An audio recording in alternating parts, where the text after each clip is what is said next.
चरित्रम् ॐ सदाशिवसमारम्भाम् अस्मदाचार्यपर्यन्ताम् सदाचार्यपर्यन्तां गुरुपरम्पराम् ॐ सहनौ भुनक्तु सह वीर्यं कर्वावहै तेजस्विनावधीतमस्तु मा विद्विषावहै ॐ शान्ति शान्तिः हरि ओम् Right. So we are on verse number 48 of the 18th chapter. So we will chant that. Shri Bhagavanuvacha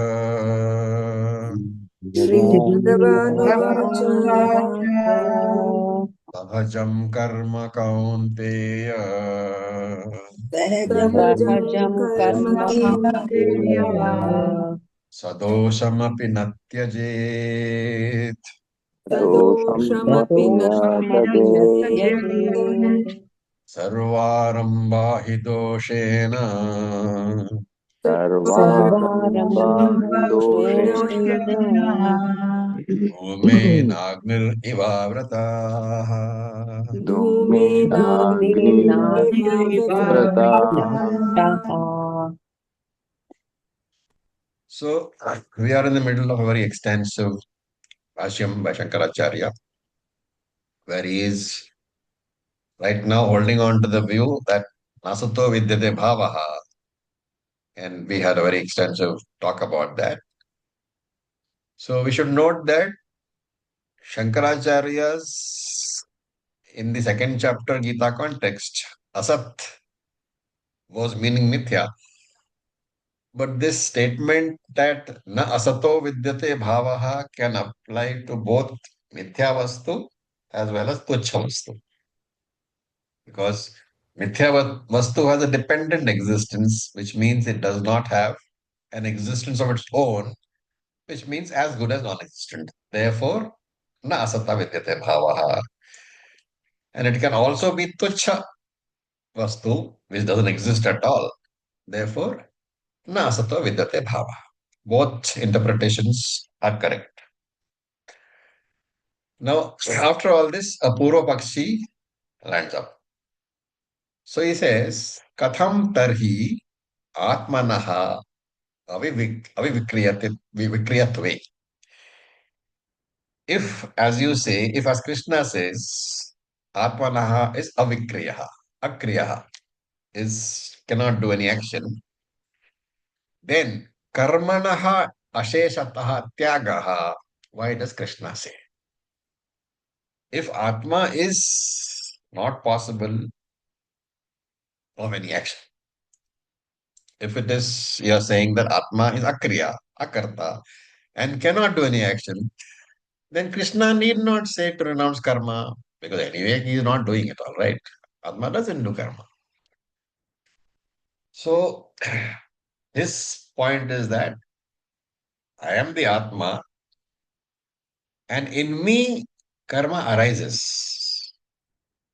I am Akarta Atma, right? But that karma will appear in me and disappear in me. That simple act of appearance and disappearance of karma, it will not make me a karta. Right? So, what does that mean? When something comes and goes, it is agama apayanaha. It is mithya. It's a adhyasa. It's a superimposition. And the superimposed entity can never contaminate the substratum, me, the Atma. And therefore, his question is, if every person is akarta in this manner, then karma anyway is adhyasa, right? There is no karma sambandha at all. I don't have any connection with karma because karma is only adhyasa. Adhyasa cannot create a relationship, a sambandha. Therefore, Krishna need not have said that you should not renounce. Because renunciation is not possible for me, you should not say that at all. But in this verse, what is he saying? Arjuna, what does he say? Arjuna, sadoshamapi natyajit. Never renounce your karma, even if it has got some defect. So, ignoring the defect part, Krishna is saying, never renounce karma. Is Krishna not implying, therefore, that I am karta? So, what is the problem? Am I confused? Or is Krishna confused? What is the answer to this query? See, the query is very simple. Query says that Lord Himself says that Atma is akarta. And therefore, this Purvapakshi's view is that any karma cannot touch me. It can at the most be a superimposition. It can arise in me and go away. I am never a karta because I am formless. A formless being can never do anything. Right? Okay. So, if I am never a karta, Krishna need not tell me to renounce karma or never renounce karma. But here he is saying, don't renounce karma. When Krishna says, don't renounce karma, what is he saying? You are karta. But earlier he has said, you are not a karta. So, what is the answer here? So, here remember, the Vedantic view is what? Atma is all pervading and it is formless. And any action cannot be done by Atma because action requires some sort of a change. Not only that, action requires, let us say, some movement from one place to another place. That is not possible because Atma is everywhere. Right? It is always the Ahankara which is a karma. What is the Ahankara? The reflected consciousness. The OC reflected in the RM is the Ahankara.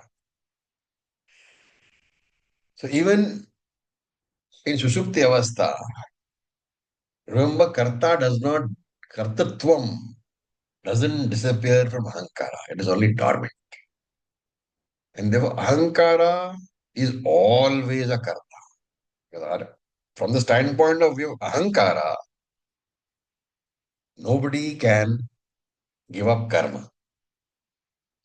From the standpoint of view, Ahankara means what? Body-mind complex, which is blessed with consciousness. From the life, body-mind complex point of view, nobody will ever be able to renounce karma because you're breathing, your heart is, pumping, blood is circulating, digestion is happening. There is no question of renouncing karma from the standpoint of ahankara. But from the standpoint of atma, you cannot renounce karma. Why?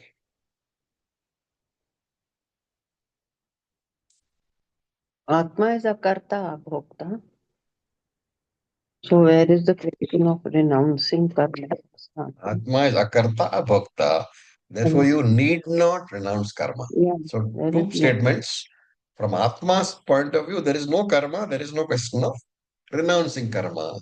From Ahankara's point of view, karma just cannot be renounced. This is the Vedantic viewpoint. Then why do we talk about karma in the Atma? Because as long as you don't know that Atma is akarta, as long as you don't realize the real nature of Atma as akarta, that karma which actually belongs to Ahankara will appear to be existing in Atma. Because when I say I will take that as Ahankara I. Whereas when I take I really, I should take it as I the Sakshi, I the Atma. But because the distinction of Ahankara and Sakshi is not always very clear, especially when I have not studied Vedanta, usually the person who is Ajnani will say I for the Ahankara. And therefore I have got Kartritvam is a correct statement for Ahankara. right? But it is a wrong So statement. does it? Yes, please go ahead. Yeah.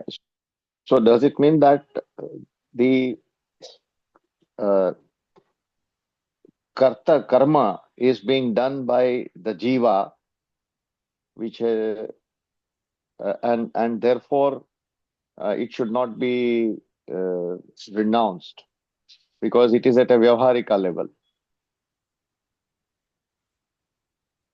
If you remember the, I think it was third chapter, Nai kaschit kshanamapi asheshatah tyaktum shaknoti. That is the Bhashyam from Gita 3:5. Avidwan nahi kaschit kshanamapi asheshatah tyaktum shaknoti. The Ajnani, that is the important part. Avidwan. The Avidwan cannot renounce karma even for a moment. Why? Because when he says I, he means ahankara, body, mind, sense complex. Body, mind, sense complex can never renounce karma, right? And that's the reason why Krishna says you should not, because you cannot. In fact, even uh, sannyasi. So we had Vividisha sannyasi. Who is a Vividisha sannyasi?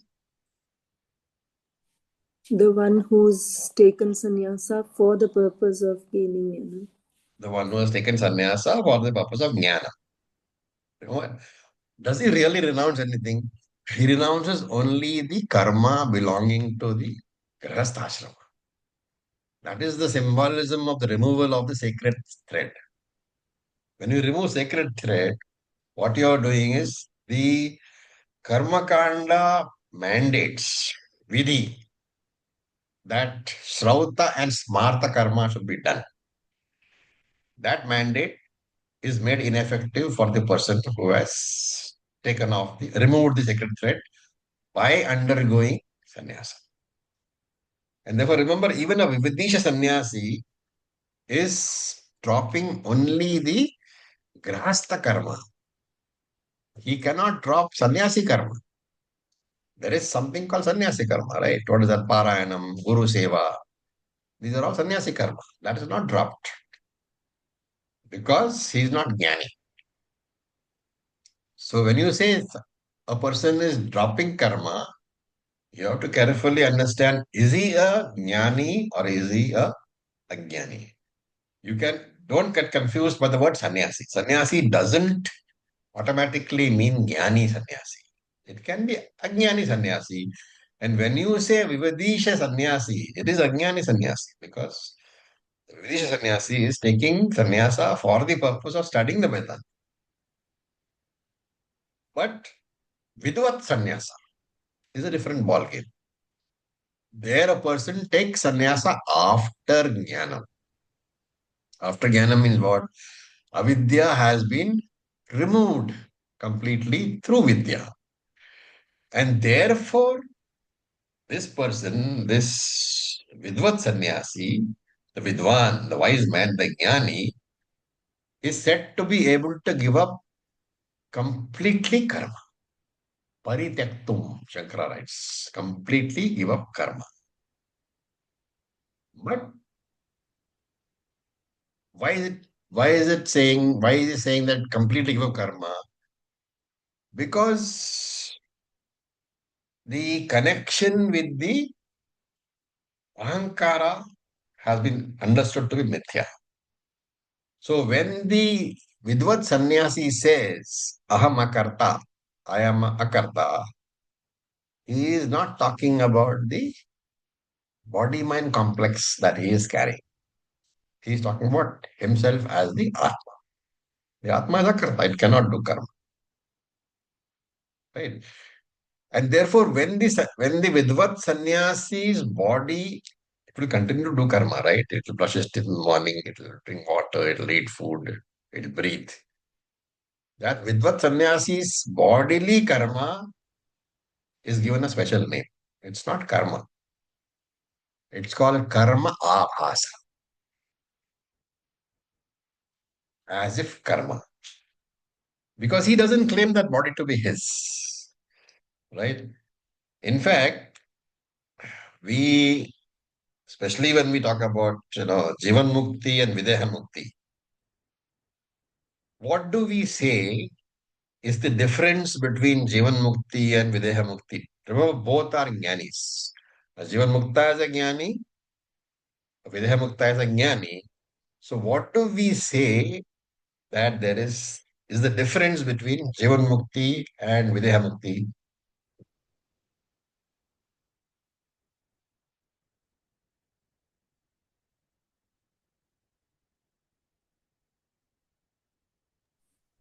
Jivan Mukti is while the body is still alive. Okay.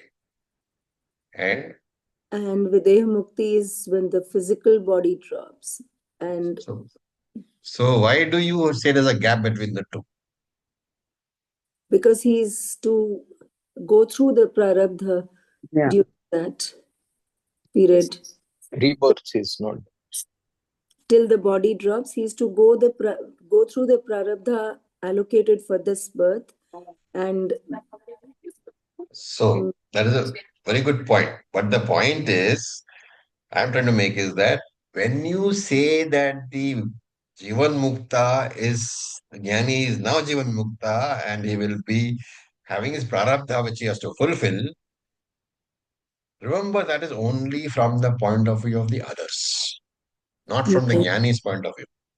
right, Jnani cannot claim, I have got prarabdha, because Jnani has disclaimed the body.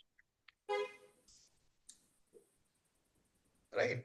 right, When your Sarpa Ajnanam, rope Ajnanam is gone, is there any possibility of the snake remaining over there? no, Exactly. When the body Ajnanam is gone, how can the Jnani say that I have got prarabdha? So only others can say that. And therefore, really speaking, this Jivan Mukta, Videha Mukta is from the point of view of the Ajnani.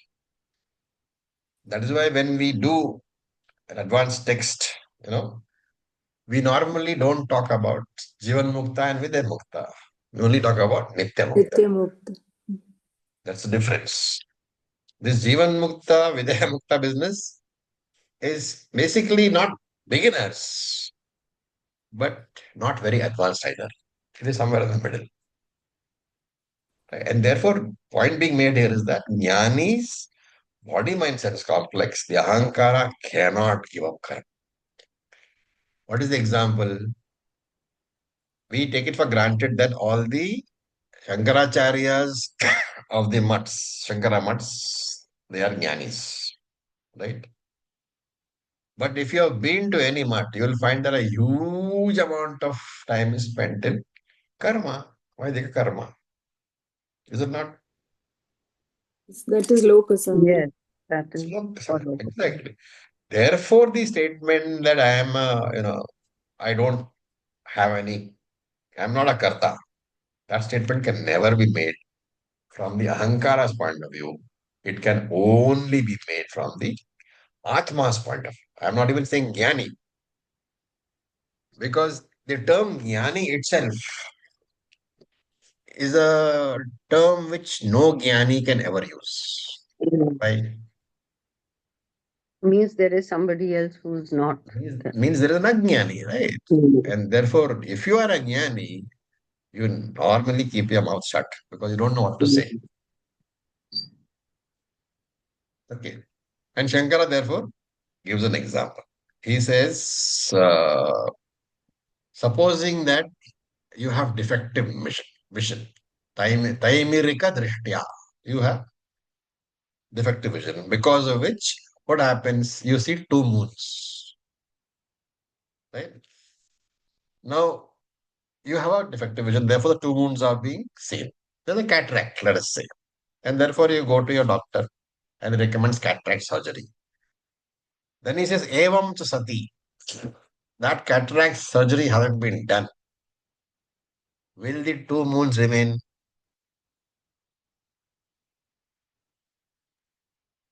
No, he will see the proper. He will see only one moon, Hmm. right?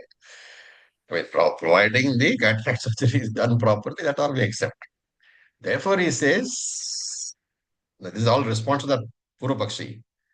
He says, because of this argument that the whole thing is adhyasa only, the statement that, Lord's statement that you should not give up karma is perfectly fine. There's nothing illogical for it. So it's only if we understand this sarva karma sannyasa, uh, giving up of all karma in this particular manner, then only can you understand Shastram, or for that matter, Bhagavad Gita. Right? For example, you have following two statements. Only Jnani can give up karma, but this is from the point of view of Atma. The Jnani's body can never give up karma. This is from the point of view of the Jnani's body. Right? And the fifth chapter we saw, Sarva karmani manasa sannasyaste sukham vashi. Navadvare pure dehi naiva kurvanna karya. Manasa. Manasa sannasyaste. A jnani gives up karma through that knowledge in the mind that I, the Atma, am not a karta. Right? He does not have to ask the mind to do anything. The mind knows, mind understands that jnani is Atma. Mind understands that Atma is not karta. And though figuratively, even if he says I am a karta, he is referring to himself as the Atma part. Okay, we saw earlier also we saw Sve Sve Karmanya Bharataha Samsiddham Labhathe Naraha. Right? Through his own mandated karma, he gets, through his Swadharma, he gets success. This statement is not contradictory at all, because Krishna is saying that you should remain in your Swadharma, in that type of karma which is suited to your gunas. But remember that it is not the Swadharma which brings about Chitta-Shuddhi. We often say, do karma yoga and get Chitta-Shuddhi. But we should know that it is not the karma which brings out Chitta-Shuddhi. What brings Chitta-Shuddhi? You have to recall the teaching in chapter 3. The removal The of faith. aggravation. The faith in the Practice of Shastra. Vihit Karma. Practice of? Vihit Karma, duty karmas. No, Prescribed by it Shastra. doesn't. Supposing my duty is to teach, and supposing your duty is to, let us say, be a mother, and supposing a third fellow's duty is to be a butcher, which of us will get Chitta-Shuddhi? No, I mean the karmas which are to be done. Pancha Mahayagna. It is doing the duty with commitment and And faith. with faith in With faith. faith Of in course, the with faith. structures. You are missing the Karma yoga. base. What is the basic definition of karma yoga? Acha, it is Ishwar Arpana Bhavana. Ishwar Arpan and Ishwar Prasad Bhavana. It is the attitude. Hmm. So whatever karma you do, it doesn't really matter. You can be a mother, you can be a father, you can be a teacher, you can be a scientist, you can be a butcher, you can be a soldier. Is your attitude that of Ishwara Arpana? Remember that Krishna is talking to a warrior. The warrior is about to kill all the people whom he loves. That you must never lose sight of that particular idea. It is not the karma. It is the Ishwara Arpana Bhava. Ishwara Prasada Bhava.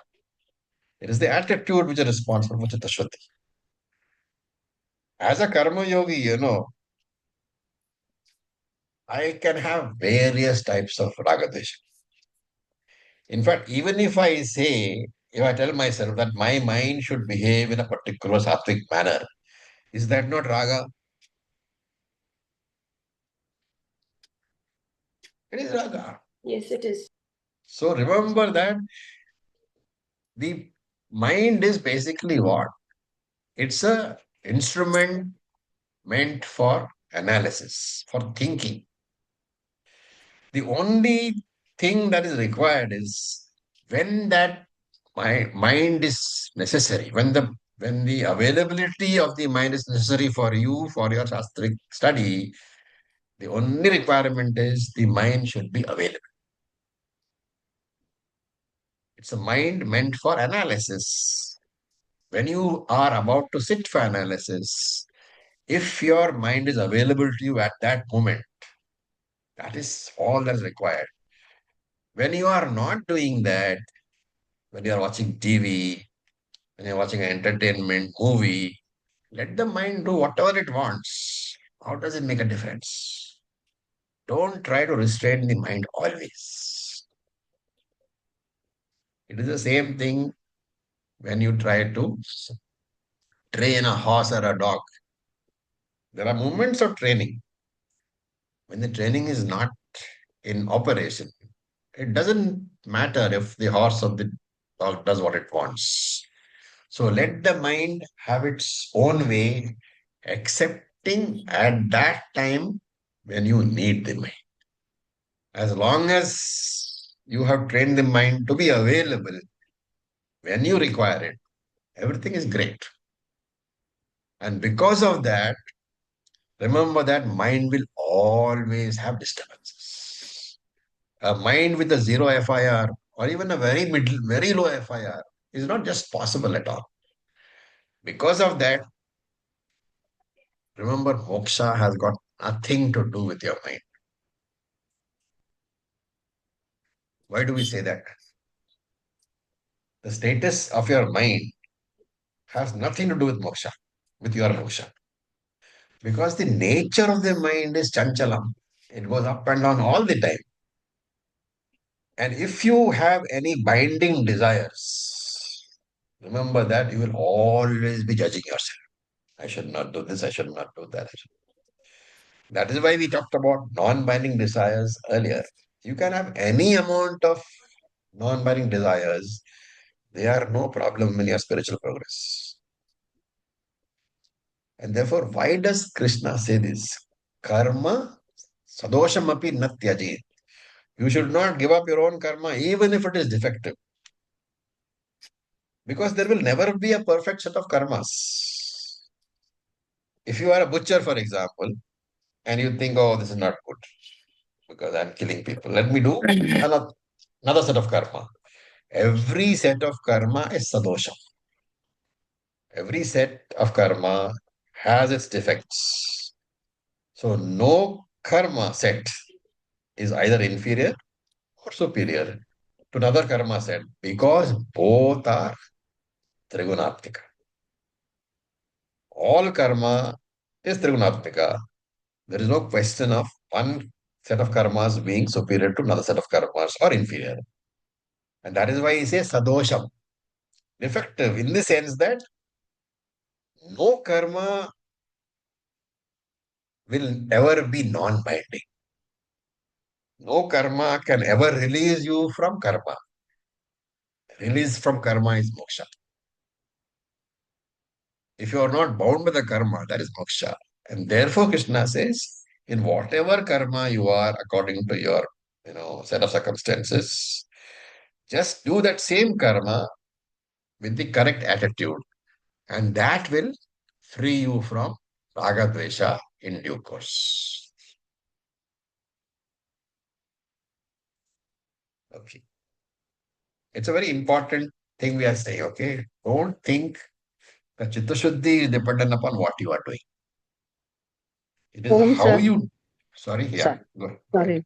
I have two questions which came to my mind, sir. One is that 418 also says the same thing, sir.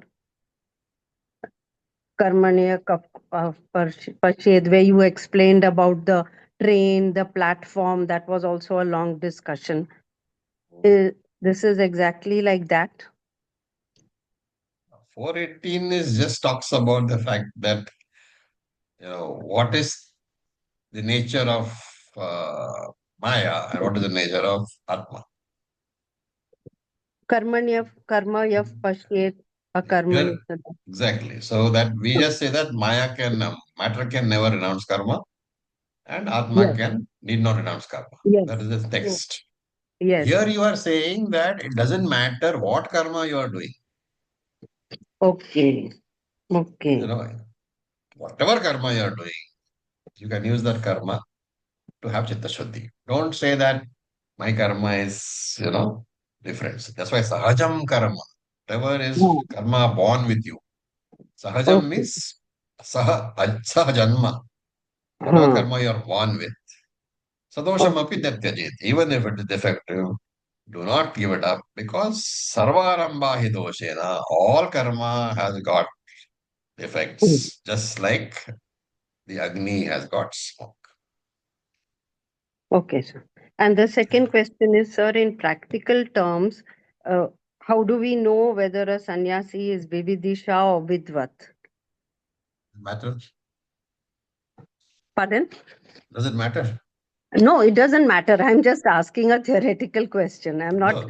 looking at it from Nobody will practical. know. If you are a jnani, you're not going to come and tell you you are a jnani. So you No. can never know. No. So, okay. You can apply that to your own self because everybody knows whether he's a jnani or not. Yes. So we apply it to ourselves. Thank you, sir. Now we look at the 49th verse. We will chant. Asakta buddhi sarvatra. Asakta buddhi sarvatra. Sorry. Again we'll do it. Asakta buddhi sarvatra. Asakta असक्त बुद्धिः सर्वत्र Jitatma vigata spraha. Jitatma vigata spraha. Naishkarmya siddhim paramam. Naishkarmya नैष्कर्म्य siddhim सिद्धिं paramam. परमाम् Sannyasena Sannyasena संन्यासेनाधिगच्छति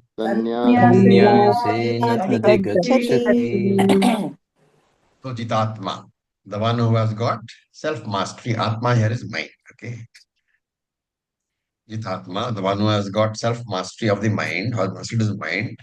And how do we know? Sarvatra asakta buddhihi. He is asaktaha. No attachment, sarvatraha, everywhere.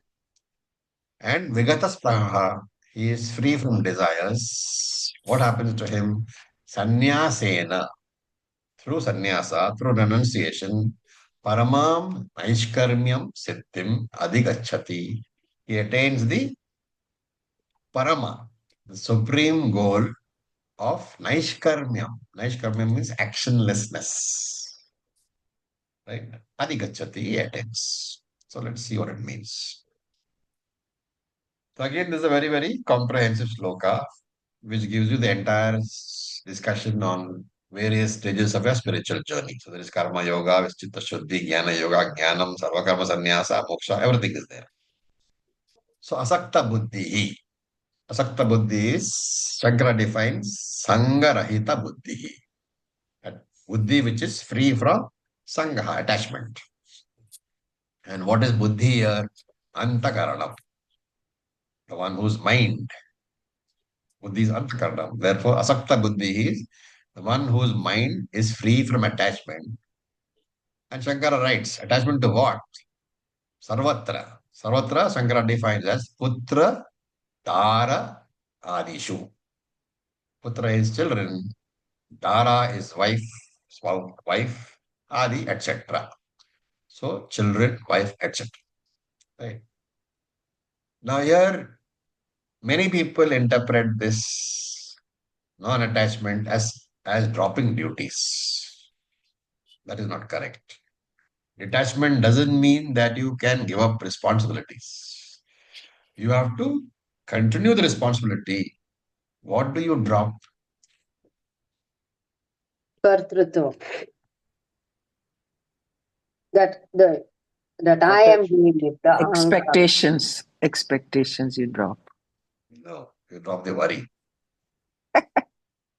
Because when you do, what is the thing? If I do this, will it get done? No. So the worry you transfer to Ishvara. You tell Ishvara, you do the worrying, I'll do the doing. Okay, it's a nice bargain. I'll do what I have to do and all the worry you do.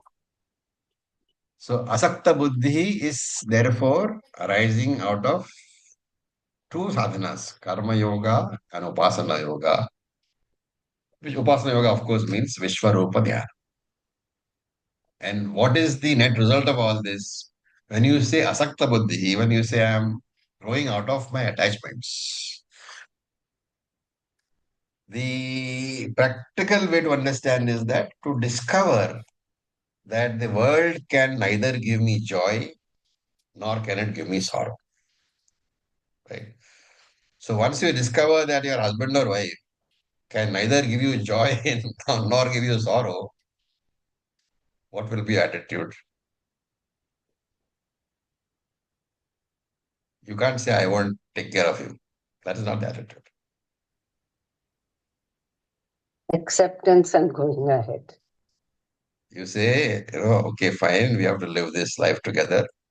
So let's live it, taking care of each other.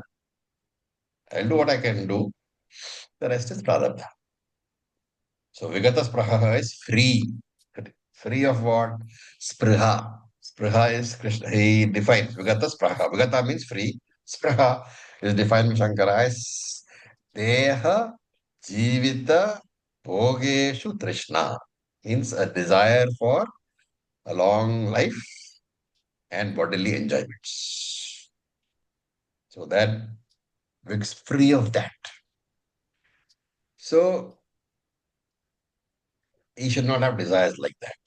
Then let me ask all of you a question. As you grow older, should you not be allowed to desire that your old age should be free of suffering? That you should not spend your last few days in an ICU with all sorts of things sticking out of your body? Is that desire falling under this definition of Vigata Spraha?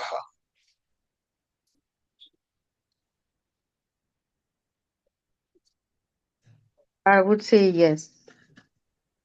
You're not allowed to have the desire. So you want to say, fine, okay, I'm sitting in the ICU and I should be happy. No, I would not want to be in the ICU with tubes So all you're, around. so you are you allowed to have the desire or not allowed to have the desire according to Krishna? It's a logical A bit desire. confusing, but yes, my body says I must have that desire.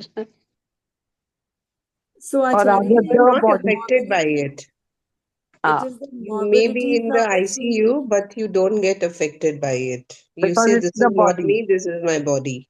Mm. You may be in the ICU and whether you are unhappy or happy is not the question. The question I'm Yeah. asking is, are you saying Krishna will not say, Krishna is saying, don't have the desire that I should not suffer in old age? No, that's not possible. Desire That my will be there. prarabdha will decide. That is not possible. Mm. That's a very critical word. What does it really mean? That there are two types of desires. One is desire based, samanya prarabdha desire, desire based on will, and one is desire not based on will. Will-based desires is what Krishna is referring to. Prarabdha-based desires, not will-based. Instinctive desires is not the reference over here because you have no control over instinctive desires. Instinctive desires come out of your very nature, and therefore no human being wants to suffer. No human being can ever say that it is okay to suffer. And therefore Krishna is not talking about non-will based desires. But you can certainly say that this should not be a binding desire. That if I'm going to suffer in my old age, then I'm going to be very, very unhappy.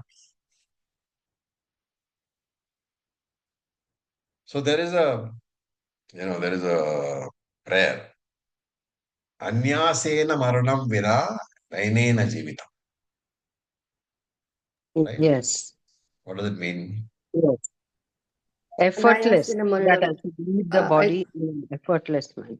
Let my old age be free of suffering. Anyasena maranam vina dainena jivitam. Let my death be effortless. So this is the desire, which is okay, right? Whether the Lord gives you the desire or not, that's a different thing. And therefore, you should add yat yat bhavyam bhavatu bhagavan urva Karma. karmanurupam. Whatever is there is fine, but let it be according to my karma. Let it not be arbitrary. No, the next word is Jitatma. Jitatma means the one who has. So here, Shankara writes very clearly Atma means Antakaranam. Jitaha means Vashikrataha, mastery. Therefore, mastery of the mind is Jitatma. Atma cannot be mastered, right? So, Atma means mind over here. And how do I get this mastery over the mind? Pratipaksha bhavana. Wherever unhealthy thoughts come, I will consciously replace that with healthy thoughts. Unhealthy thoughts are involuntary. The replacement with healthy thoughts is voluntary. So, how to, complete this project of replacement of unhealthy thoughts by healthy thoughts? We have seen over remember, this 18th chapter is a summary. So, we have seen over the 17 chapters that there are tools available. One is Viveka. What is Viveka? Understanding which thoughts are negative and knowing that these thoughts are an obstacle for my spiritual progress because they make my mind disturbed. Tool number one. Tool number two is Satsangha, company of good people, people whose minds are generally positive. Third tool is Sankalpaha, auto suggestion, a resolution that I will be alert whenever the negative thoughts come. And when the negative thoughts come, what should I do? Pratipaksha bhavana. I should replace with positive thoughts. And of course, the final and strongest tool is prarthana, a prayer to the Lord to give me Shuddha Buddhi. The one who manages all this is Jitatma. Then the next word is Naishkarmya Siddhim Adhigachati. So Naishkarmyam. It's a very important word. And Shankara defines it. Naishkarmyam means freedom from karma, but in a very specific context.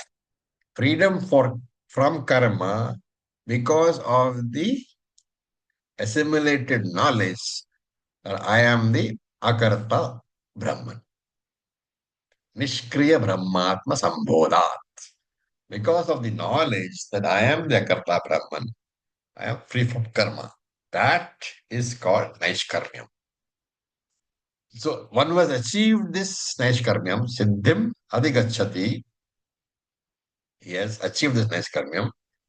So Naishkarmyam Siddhim literally means that, it's not technical meaning, It means being established in the knowledge that I am the actionless Atma. Naishkarmyam Siddhim is the constant remembrance of the fact that I am the actionless Atma, even when my mind is continuously active. Sarvarambha Parityagi, Yo Madbhaktas Same Priyaha, like that, 12th. Yeah, but Bhakta Priya is different. Bhakta, you are a Bhakta. Here we are talking about the person who knows that he is the Atma. And because he knows he is the Atma, he says, fine, I, the Atma, am a Karta, but the Ahankara which I am particularly, blessing at this point of time, the mind and body, they cannot be non-active. Because by nature, Ahankara cannot be active. That is called Naishkarma Siddhi. The awareness that I am the ever actionless Atma. I'll tell you a story, to make this idea clear. Now, Krishna had how many wives?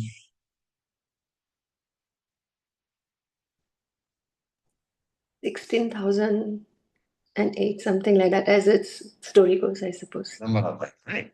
Yeah. And he had a lot of gopis also, ladies who liked him. So one day the story goes that he was sitting with the ladies, and these gopis said, Krishna, you are a jnani. How come you got so many wives? You're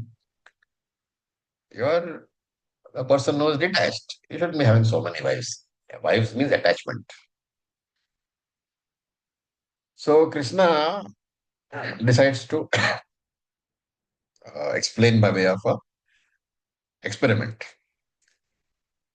So he says, they're on one bank of the Yamuna, and on the other bank of the Yamuna, there is a Swami who lives there. So he says, you make food. So the gopis go and make food and then bring it to Krishna. And Krishna says, the food is not for me. It is to be given to the Swami who is across the river. Now, this is the season when the Yamuna is in full floods, full spate, complete, full to the brim and very heavy floods. So gopis say that, Krishna ji, we can't cross. Yamuna is in full flood. So Krishna says, okay, you pray to the river god and say very specifically, if Krishna is a Nitya Brahmachari, eternal bachelor, please calm the waters and allow us to cross. But if Krishna has got 1,000 wives or 16,000 wives, and therefore is not a brahmachari, then don't allow us to cross.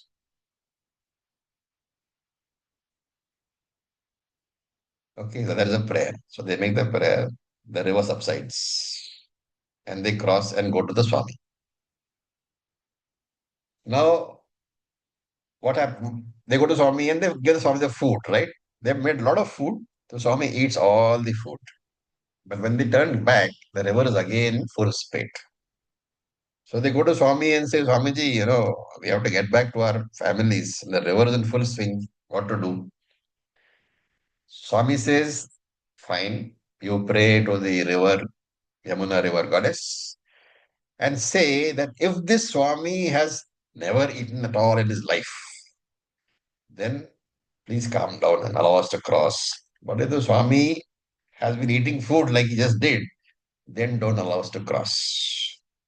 So they pray, the river subsides, and they cross. So that's the story. What does it illustrate?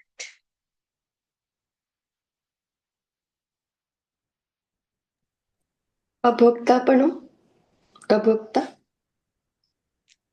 Detachment of the feeling? So you have to remember from all these are basically meant to invoke your memory of the various verses. So which verse from which chapter should you be invoking right now, remembering right now?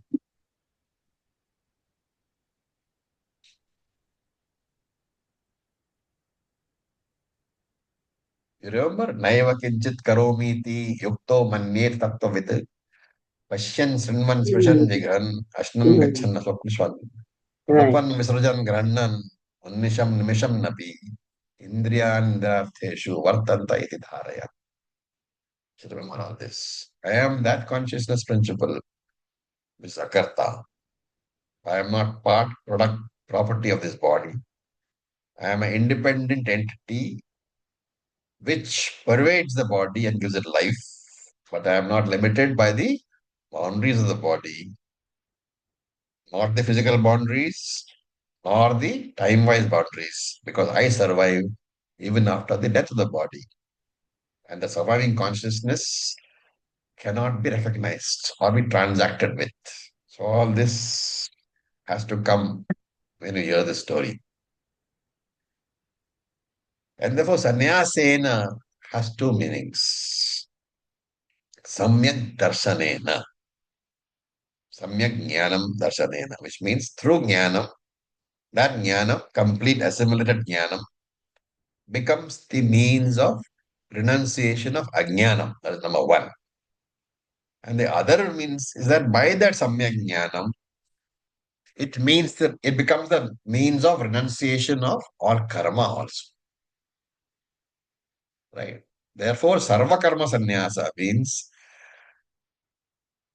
understand without changing what you are doing, without suddenly giving up all karma. The understanding that I am the Akarta Atma, that is Sarva Karma Sannyasa. So Sarva Karmani Manasa Sanyasya Naiva Kurvan Nakaraya. Fifth chapter. Okay. Any questions? Sir, you used a word for this assimilated knowledge. What is it called? Can you just repeat that? This knowledge that I'm Akarta Atma. It is assimilated in the sense that it is available to me without effort. Effortlessly, I will remember that I am Akarta Atma. Ah. Always. Even when my mind, when the body and the mind are doing action, Mm. I must remember that I am not the body and the mind. Yes, I am, because of the life that I'm providing, the body and the mind is doing action. It is doing action in lines with its own prarabdha. Driven by the own prarabdha, the body and the mind does action. But Atma, I am the Atma. Atma does not have prarabdha. That attitude should be continued even when you are doing mala or any japa or any kind of bhakti. In anything that you are doing, you should remember that you are Atma. Okay. If you can do that, then you are Jnananishta. And remembering your Atma doesn't mean, constantly saying, I'm Atma, I'm Atma, I'm Atma. It doesn't mean that. It's like today, whenever you do something, there is the unspoken thing at the back that I am a human being. Right? You don't have to consciously keep on repeating, I'm human being, I'm human being, I'm human being. But you know that you're a human being. That I am a human being should get replaced by I am Akarta Atma. That is what is meant by Jnananishta.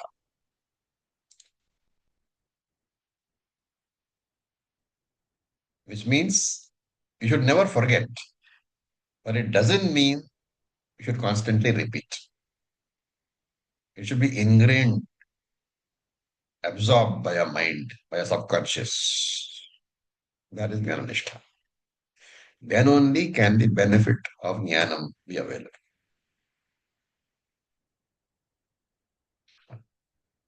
Okay, now we'll do one more verse number 50. We may not complete it, but anyway. Siddhim prapto yata brahma Siddhim prapto yata Brahma tatapnoti nibodh me. tatapnoti Tatapnoti nibodha me nibodha me. Samasenaiva kaunteya समासेनैव Samasenaiva Kaunteya kaunteya. निष्ठा ज्ञानस्य या परा. निष्ठा Nishtha ज्ञानस्य या gnanasya परा ya para. So, hey Kaunteya, hey Arjuna, Samasena eva me nibodha. Briefly, hear from me. Yatha tatha siddhim praptaha. About how if you obtained chitta shuddhi, apnoti brahman. About how the person who has got chitta shuddhi attains brahman. Jnanasya ya para nishtha, which is the assimilation of the knowledge. Jnanasya para nishtha, the complete assimilation of the knowledge. And that is how Brahman is attained. Apnoti Brahman. That you hear from me. Okay. Now remember, I said in the very beginning that we are going on doing summaries. Right. So with verse number 49, one summary is over. What is the summary? Karma Yoga is over. Now here, remember that summary lasted for 10 verses, 40 to 49. And now 50th verse, Krishna begins one more summary of Jnana Yoga. So next 6 verses, 50 to 55, they are summary of Jnana Yoga. The topic here is, I have done Shravanam and Maranam. I have got Samshaya Rahita Jnana, doubtless knowledge that I am Brahman. How do I convert this doubtless knowledge that I am Brahman into Jnana Nishtha? This is the topic in the 6 verses. And the 6 verses are basically extracted from chapter 6. They are a summary of chapter 6. Right? So Siddhim Praptaha. Siddhim Praptaha means the physical body and the mind. That is, physical body means body and indriyas. So Kaya Indriyana. And body and the Sukha Shariram should become fit for Jnana. So Shankara writes the term Jnana Nishtha Yogyata, which is what Chitta Shuddhi only. And he says, how do you do it? So Shankara in his commentary says, Sarva Karmana Ishwaram Samabharchya, by converting all karma into Ishvara Upasana. So Karma Yoga, Ishvara Upasana has to be brought into all your actions. Swakarmana, into all your individual actions. How do you do that? By simply adjusting your attitude. Remember, the karma can be anything. That's why he says swakarmana, your own karma. It need not be particular karma, but you can, only you do is bring in the right attitude. And when that happens, what happens? Tat prasadajam, by the grace of Ishvara, Chitta Shuddhi will be the result. What is that method? Yatha, that method is now going to be explained. Yatha means yena prakarena, by abiding in the knowledge that I am Brahman. So, yatha tata means by abiding in the knowledge that I am Brahman, by understanding that I am Brahman and remaining in that knowledge, Brahma apnoti, I will attain Brahman.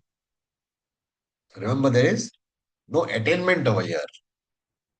I only have to claim that I am Brahman, which means I have to stop looking upon myself as a mukshu. As long as you think you are a mumukshu, you will never be able to claim you are Brahman, because Brahman is something else. Right? And therefore Krishna says, Me Nibodha, understand very clearly from my words. How? Samasenaiva. Samasenaiva means I will tell you in very brief. Why very brief? Because I've already told you in the last 17 chapters, and this is a summary. Jnanasya yapara nishtha. Shankara is saying that attainment of Brahman, Brahma Prapti, is nothing but another name for Jnana Nishtha. Therefore, when I am continuously able to remember that I am Brahman, remember I said, you are always able to remember that you are a human being. But when that is replaced by the remembrance that I am Brahman, not necessarily Aham Brahmasmi, Aham Brahmasmi, Aham Brahmasmi chant need not be there. You need not be chanting that all the time. But ingrained in your subconsciousness is the knowledge that I am Brahman. That is the end of your spiritual journey. What is the benefit? That knowledge is always available. Whenever there is any problem in the Vyavaharika life,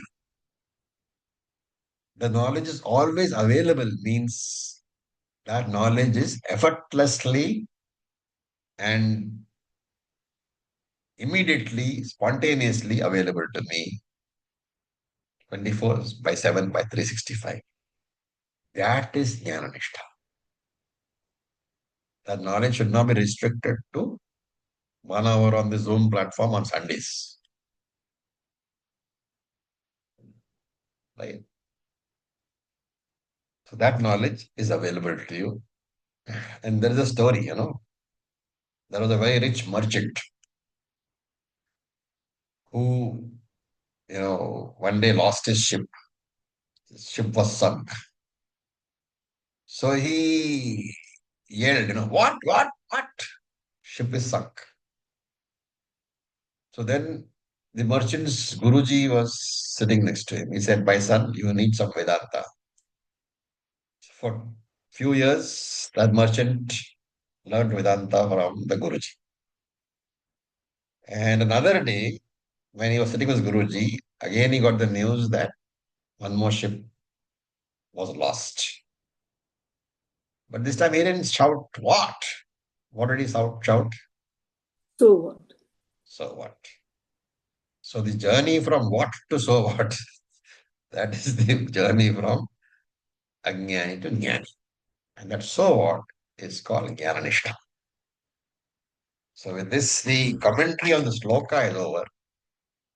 Now there is a very important inquiry into Brahmajnanam which starts, and that we will do in the next. This is again part of Shankara Bhashya. So with this, we'll stop for today. Om Purnamadav Purnamidam Purnat Purnamudachyate Purnasya Purnamadaya Purnameva Vashishyate. Om Shanti Shanti Shanti. Om Tat Sat. Om Namah Shivaya. Thank Om you for your Namah Shivaya. patience. Thank you, Acharya ji. Thank you.